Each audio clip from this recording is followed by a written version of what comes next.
Every year, we perform the act of sacrifice with great zeal and enthusiasm on the occasion of Eid ul-Adha. This Eid lasts for 3 days and brings many blessings with it. Almost all the commands in Islam are related to some incident. There is also an incident behind the act of sacrifice, the summary of which you will see in this video. This incident begins with a dream. Hazrat Ibrahim, AOS, saw a dream on the 8th night of Dhu al-Hijjah in which someone was saying, "Surely Allah commands you to sacrifice your son." He pondered over this dream from morning till evening, considering whether it was from Allah or from Satan. That is why the 8th of Dhu al-Hijjah is named Yawm-e-Tarwiyah. On the 9th night, he saw the same dream again, and in the morning he became certain that this command was from Allah. Therefore, the 9th of Dhu al-Hijjah is called Yawm-e-Arafah. After seeing the same dream on the 10th night, he made a firm intention to act on the dream the next morning. Because of this, the 10th of Dhu al-Hijjah is called Yawm-e-Nahar, or the Day of Sacrifice. Following Allah's command, Hazrat Ibrahim, AS, took his beloved son, Hazrat Ismail, AS, who was 7 years old at the time, to be sacrificed. Satan appeared in the form of an acquaintance and asked, "O Ibrahim, where are you going?" He replied, "I am going on a task." Satan asked, "Are you going to sacrifice Ismail?" Hazrat Ibrahim, AS, said, "Have you ever seen a father who sacrifices his son?" Satan said, "Yes, I see you going for this task. Do you think Allah has commanded you to do this?" Hazrat Ibrahim, S, replied, "If Allah has commanded me, then I will certainly obey." Disappointed, Satan went to Hazrat Ismail's, AS mother, Hazrat Hajra, and asked her, "Where has Ibrahim taken your son?" Hazrat Hajra, RA, replied, "He has gone for a task." Satan said, "He has taken him to sacrifice him." Hazrat Hajra said, "Have you ever seen a father who sacrifices his son?" Satan said, "He thinks Allah has commanded him to do this."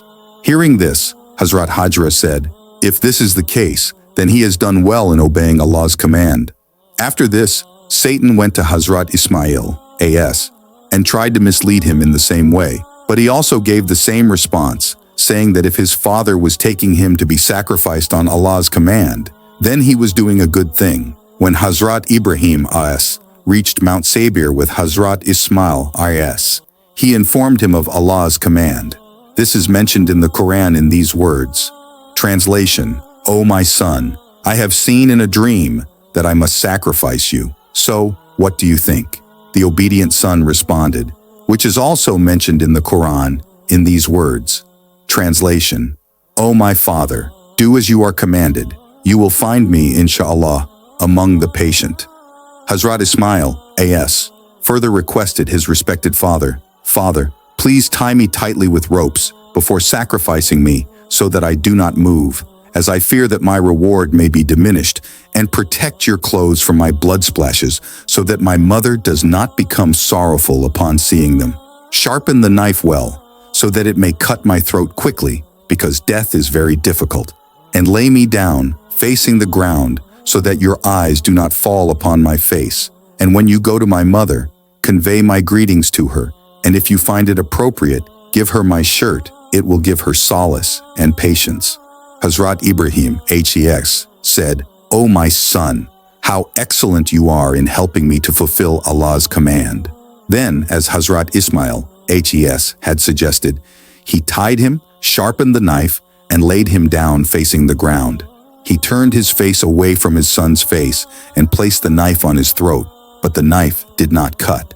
At that moment, a revelation came to Hazrat Ibrahim, ATS, translation, and we called out to him, "O Ibrahim, you have fulfilled the vision. Indeed, we thus reward the doers of good. Indeed, this was the manifest trial, and we ransomed him with a great sacrifice." When Hazrat Ibrahim, AS, laid Hazrat Ismail, AS, down to sacrifice him, by Allah's command, Hazrat Jibrail, AS, brought a ram from paradise and called out loudly, "Allah is the greatest! Allah is the greatest!" When Hazrat Ibrahim, AS, heard this voice, he looked up towards the sky and understood that the time of divine trial had passed, and instead of his son, a ram had been sent as a ransom. Therefore, he happily said, "There is no God but Allah, and Allah is the greatest."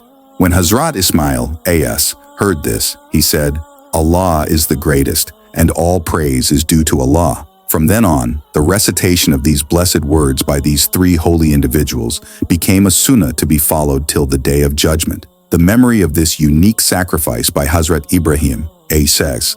and Hazrat Ismail A.S. will remain until the Day of Judgment, and Muslims will continue to offer sacrifices of specific animals every year during Bakr Eid in remembrance.